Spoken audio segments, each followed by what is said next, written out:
invité principal. Jésus, mon invité principal. Il a en lui le secret du mariage, mon invité principal. Nabali, bandeko nabali, nabali po ete Yesu andimi. Papa nalibala na yo Yesu kusala, nalibala na yo Yesu kusala. Yende azali mwinda libala yende azali mwinda libala soki molili ekoti na ndako kama lelela kaka Yesu aza mwinda nandimi libala oyo euti na Nzambe nandimi papa nalibala na yo Yesu kosala nalibala na yo Yesu kosala.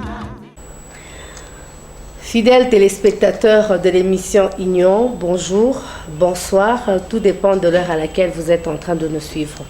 Bienvenue dans notre émission, votre émission Union, produite par le ministère chrétien international de couple, le Parfait Bâtisseur, sous la supervision du pasteur Florimond Luamba.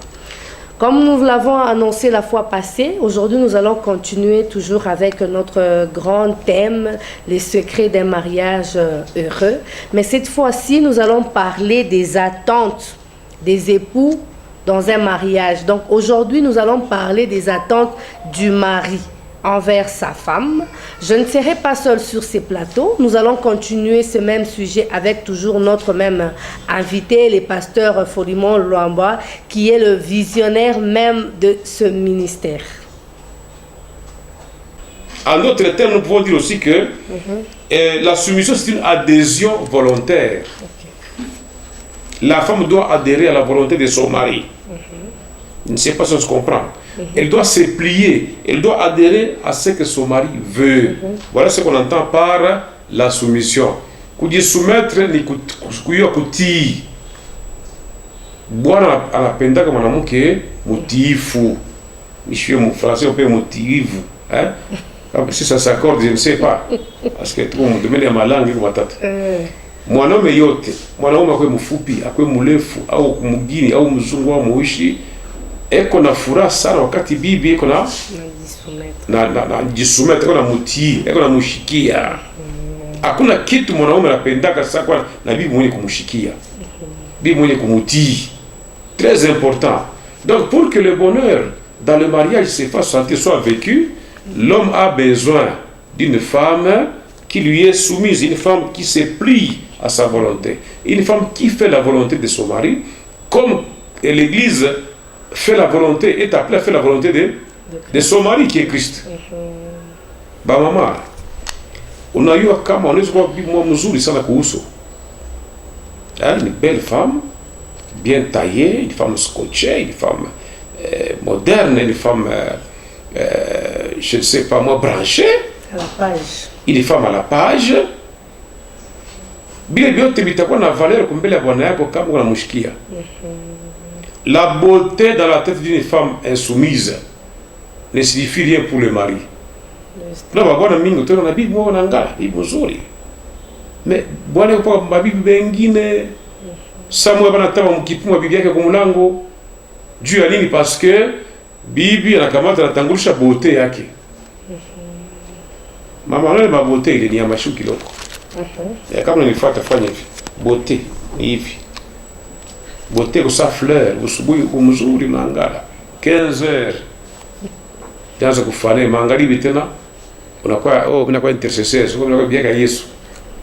Attention avec la beauté là. Beauté comme uzuri ndio kufurahisha macho.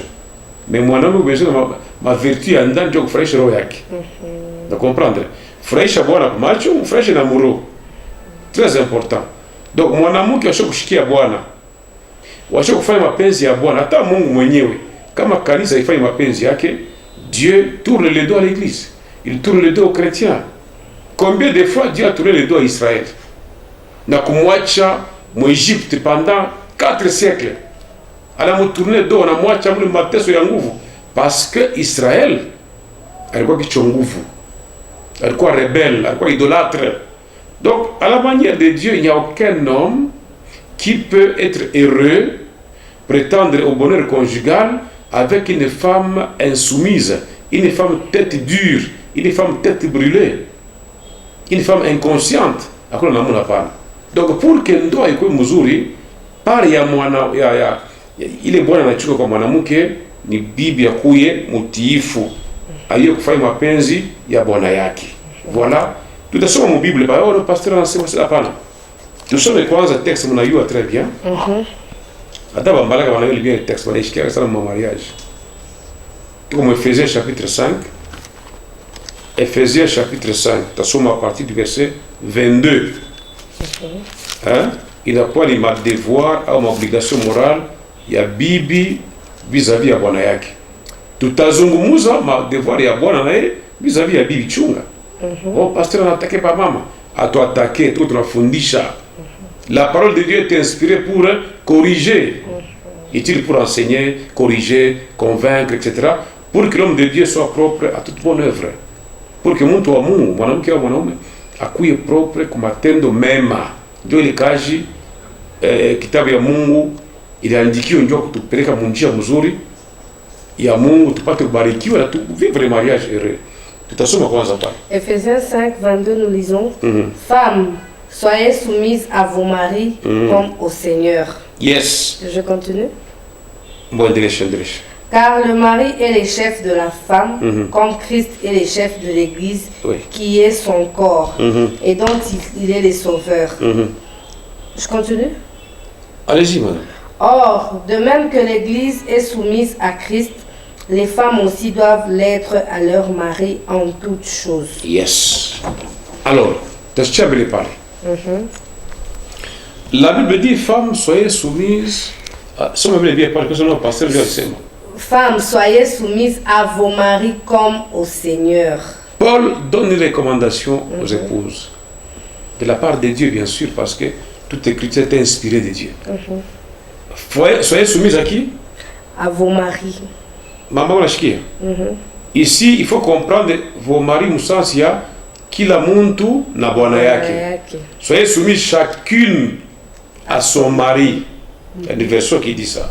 Soyez soumises chacune à son mari.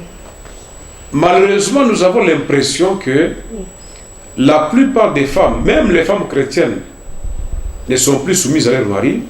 Mais vous voyez que la plupart sont soumises au pasteur. Angariyoko. La femme mariée est sacrée. Elle est personnelle, elle est exclusive. Même les apôtres qui avaient tout en commun là, les femmes étaient individuelles. Il n'y avait pas de femmes en commun. N'est-ce pas? Quand on nous enseigne la communion fraternelle, nous sommes dans Acte 2, 44 de Chouka, ils avaient tout en commun. Oui, tout le monde a couria, maman, bitu, bingine. Devait partager les bintu. S'il vous plaît, pasteur, il y a moyen de répéter encore bien sûr la soumission pour ça. Je répète, je dis ceci. Oui. Je répète et je dis ceci. La Bible est claire. Femmes, soyez soumises chacune à son mari.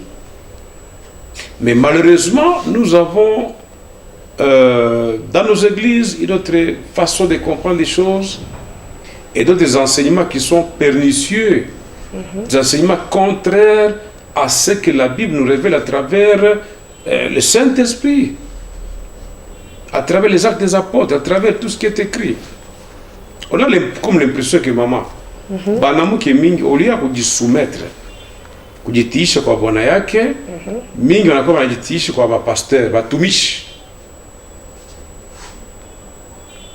Soyez soumis chacun à son mari. Maintenant, weye, unakuwa nasema paka mimi paka le pasteur alisema. Paka le mtumishi alisema. Tusikia parole yako. Donc bibi ulia kushikia bwana anasema nini? Ana préféré kujisoumettre. Kutii bila bantu wengine wanamwambia bainje, mais pas na kutii bwana yake. C'est comme ça que vous allez voir beaucoup de femmes. Ba mama moi mwishikie bien niambie. Susi yetu murudie munjia normal. Na mpate kubarikiwa na ndoa ishimame imara. Une femme mariée est une propriété privée ya bwana, na mwenye kuunga ndoa mu makanuni kanasema mwanamke atii bwana, hapana kutii profete, hapana kutii o pasteur wako, o batumishi, o ba muselile, o ba groupe d'intercession.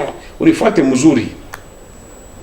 Je ne suis pas contre batumishi ya Mungu, pasteur, musée, ou c'est pas prophète ou nini, non. Je ne suis pas contre. Mais remettons la pendule à l'heure. Ça veut dire ceci. Une femme mariée doit respecter son pasteur. Doit respecter batumishi ya Mungu, mbarimbari, et même respecter tout le monde. Ça fait partie de l'éducation de base.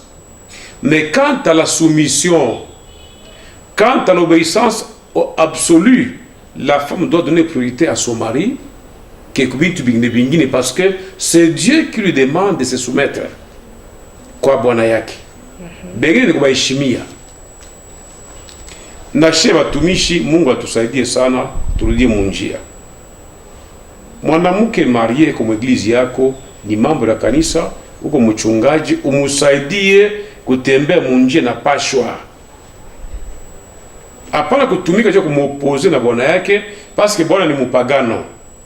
Hata kama ni mupagano je, dawa kuangalia wewe.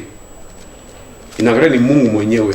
Metumikisha, fundisha pour que bibi aheshimie ule bwana yake mupagano. Parce que mkumheshimia anaweza kumtuma siku moja kwa wokovu. Il y a des femmes, comme dit la Bible, qui ont gagné leur mari sans parole, mais par de bonnes œuvres. Donc, chez watumishi hawezi kukomande bibi wa venir alamki kwa 5 heures akwe konopa mumisa. Il y a un calendrier, mais la priorité c'est que hawezi kukwasha nyumba yake, maana kwa kufikia bukanisa no. Anaisha kuweka ordre kwake, anakuwa kwa nyumba ya Mungu kufanya kazi ya Mungu. Parce que hawezi kufanya kazi ya Mungu kumisa, alors que wewe mwanamke Mungu alikumbia Bwana, kwako désordre na kumeno, mais unaenda kufikia mkanisa.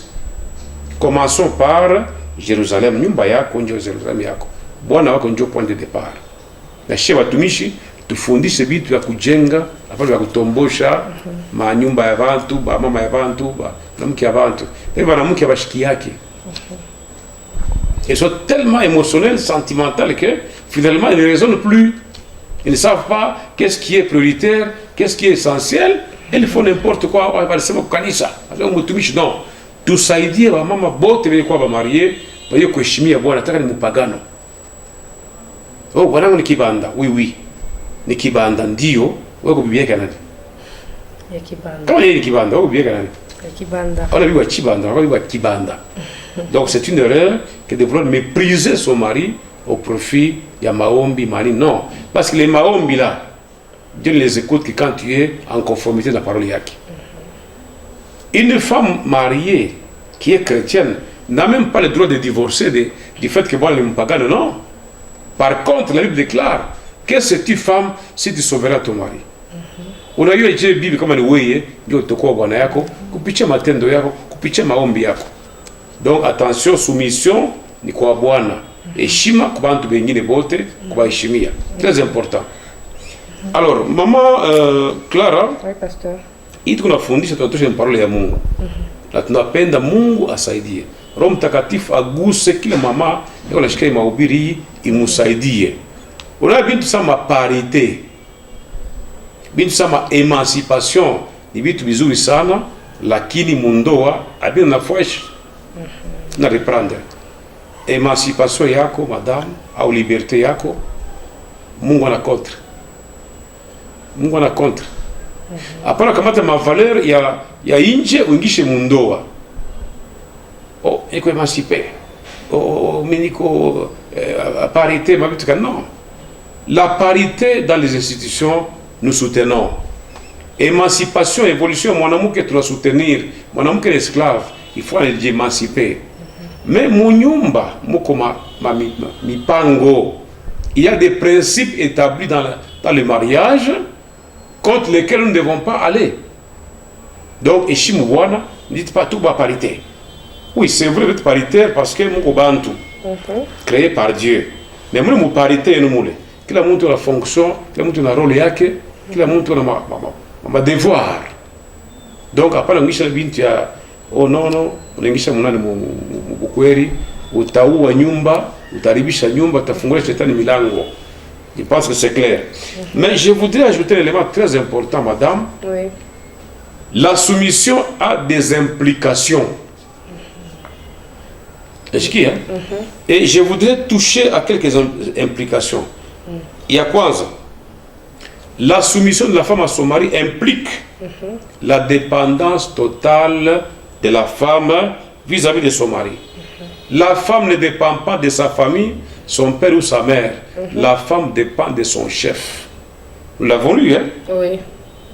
Soyez soumis chacune à son mari, car le mari est le chef. Il est le coordinateur, il est la tête, Le chef de la il est le cerveau de la maison. Donc la femme doit adhérer à ce que le cerveau veut. La femme doit adhérer à ce que le mari cherche. Tu as posé ma question. Tout ça, on va y arriver. Donc la soumission implique que la femme soit dépendante totalement à son mari. Donc la femme prend la forme et le goût de son mari. Elle prend le nom du mari. Elle se confond dans le mari. Elle devient comme un sous-ensemble dans le mari. Deuxième implication. La soumission implique la subordination. C'est-à-dire qu'il y a une espèce de hiérarchie. Hein? Koko, ma valeur, mundoa. Mundoa, hiérarchie, quoi, hivi. Maman, nishikia. Kwa soumise ni kwa subordonné. Kwa sababu mundoa o numero 1 ya maisha yenu ni Mungu. Après Mungu ni bwana yako. Après bwana yako ni batoto yenu bale mudizaria. Après batoto yenu ndio kwa mafamille na barafiki. Tushueke desordre mubintu hapana. Wa kwanza mu maisha ya mwanamke na ndani ya bukweli ni Mungu. Après Mungu kunakuya bwana. Hapana baba yako. Ushakumtoka, ushakumwacha. Sasa mwanamke va dépendre ya bwana yake ulalimoa. Même pas son père n'a pas le droit d'interférer, de commander, de télécommander. Beaucoup de ventes, non. La femme doit faire ce que son mari veut. Doit plaire à son mari comme l'Église travaille à plaire à Dieu. On comprend? Donc il y a une implication à quoi? On a vu chez Vantu Béouchi surtout, Congolais par surcroît, tout la famille maerere mingi kosa kufundishiwa. Ndani ya ndoa mko ma valeur.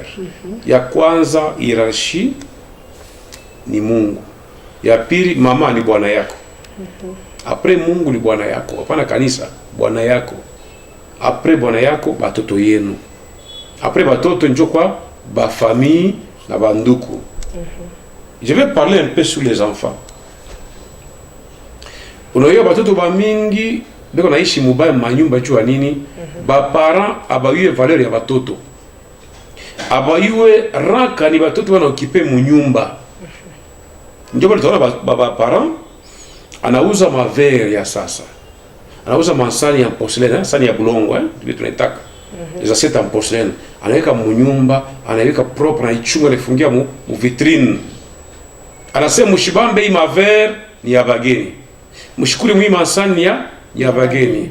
Mwe ni ma plastique. Mkopa plastique. Sani za unique njo bienu. Kama anapokea mugeni, kitanda ni kia nani? Kia mugeni. Mtoto lala chini. Est-ce que mnaweza sema ile bintu bini kukosa akili na nikutesa watoto? Je reprends. La solidarité africaine, elle est bonne. L'admirons, l'encourage. Mais nous ne devons pas être stupides. Batoto nazala weye. Abakureke mumansani ya bulongo juu ya nini? Ni ya bageni. Abezu nyo mai muvere ya bageni. Lala padra mweupe ni ya bageni. Unyambi watu watakomea jiva. Mugeni yeko saa ndeke. Atakuwa na kuri na luka na kwenda. Mtoto yeko saa nkuku wa munyumba. Atatoka atarudia. Batoto wale Mungu nabo batajuir na maisha shikukani. Kuri ya musani na nkanya na mpao batabifunda wapi? Vraiment. Angalia mama, kuanzia leo Yuwasema watoto wale hawakuambia utuzale. Bora droga bafundisha.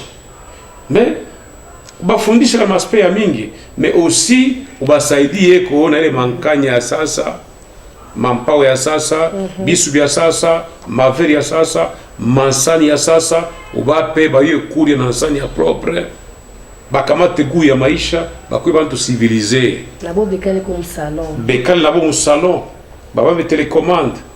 Para ouais, il y a bageni, il filme, bageni, non. Atuzale watoto jua bageni. Mugeni tunapaswa kumpokelea a titre ya bugeni.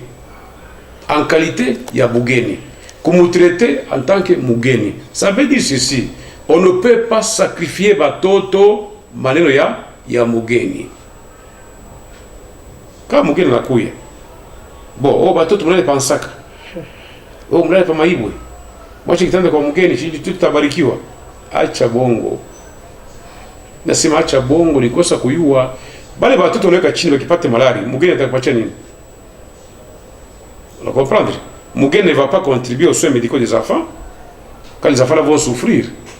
Quand wanatoka mu nyumba kwa villageois, wanatoka mu baba mu directeur, watu wanatoka mu villageois jua nini? Parce que amukuyo valeur ya watoto. Donc, je vais dire en bref, be watoto yako bapatie fashi yabo. Bache bakulie bafurahi, bajifunze kule nankanya, kunywa mai mouver, kula fashi ya mzuri, leo bapara. Si vous avez des visiteurs, barasema, n'oubliez pas d'exercer l'hospitalité, car pour l'avoir exercé, quelques-uns ont logé des anges sans le savoir. Tupokee bageni, mais tarisha mungeni fashi yake, pachia mungeni kalite yake, raha yake, hapana kusakrifia watoto jua mungeni. Ni kutesa watoto na ni kubabloke maisha. Hii ilikuwa ni parenthèse. Nilileta jua kuyasema munyumba muko ma valeur, échelle de valeur ndani ya nyumba. Kujisoumettre ni kuyua tena kujitiisha. Kama unasoma titre, on ne va pas lire ça kwenda hivi. Titre chapitre 2 verset 4 à 5. Titre chapitre 2 verset 4 à 5 utaona. Kitu yengine musoumission muko ma richesse, muko ma valeur, muko ma implication. La soumission implique le respect de la femme vis-à-vis du mari. Donc lui soumettre, ça implique aussi qu'il faut respecter le mari. Alors ça, lui soumettre, comme mon homme yote, mon bis convoyeur, lui soumettre. Je me soumets, non, on parle du mari. Lui soumettre ni kwa bwana. Il faut kumheshimia bwana na il faut kumpatia honneur na fashi ya bwana. Et ça c'est très important. Tunapenda ba mama marié na wenye bambala kama unashikia mafundisho upate kutia katika tendo kusudi Mungu abarikie manyumba yenu. Et ça c'est très important. Vous avez dit se soumettre, la Bible a dit la femme doit se soumettre à son mari. Mais nous avons constaté que dans d'autres familles, si le mari est peut-être à quatrième de la famille, on a bakubwake, bakakayake, la femme doit se soumettre aussi au bakakayake ou bien pas kwa bwanayake. Je ma famille ingine qui se soumet kwa bwanayake, il fait pas cas à ses beaux-frères, bakubwa batasema huyu mwanamke abakumfundishe kwa insolent. Mimi napenda mtu fasirie kwa bien ba ile fashi pour que ma famille ingine comprendre. Unajua parole ya Mungu totoa mkisome kwa waji. Mwanamke kuna bwana huyu moya. Shefu yake huyu moya. Mkimwili shefu yake ni bwana. À part Dieu, shefu yake ni moya. Shefu yake na pasteur wake, ala chef de quartier, shefu yake na prophète, shefu yake na voisin. Shefu yake na chauffeur wa taxi, shefu yake ni bwana ula limoa, anakuwa shefu yake.